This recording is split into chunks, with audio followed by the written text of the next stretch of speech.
اور کہتے کہ ہمیں اللہ کافی ہے، اور اللہ اپنے فضل سے اور اس کے پیغمبر اپنی مہربانی سے ہمیں پھر دے دیں گے، اور ہمیں تو اللہ ہی کی خواہش ہے،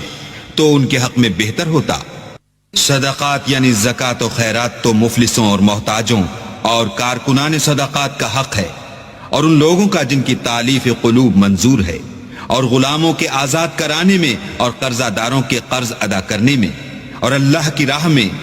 اور مسافروں کی مدد میں بھی یہ مال خرچ کرنا چاہیے۔ یہ حقوق اللہ کی طرف سے مقرر کر دیے گئے ہیں، اور اللہ جاننے والا اور حکمت والا ہے۔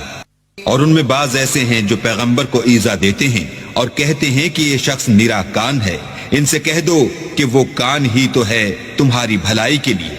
وہ اللہ کا اور مومنوں کی بات کا یقین رکھتا ہے، اور جو لوگ تم میں ایمان لائے ہیں ان کے لیے رحمت ہے، اور جو لوگ رسول خدا کو رنج پہنچاتے ہیں ان کے لیے عذاب علیم تیار ہے۔ مومنوں، یہ لوگ تمہارے سامنے اللہ کی قسمیں کھاتے ہیں تاکہ تم کو خوش کر دیں، حالانکہ اگر یہ دل سے مومن ہوتے تو اللہ اور اس کے پیغمبر خوش کرنے کے زیادہ مستحق ہیں۔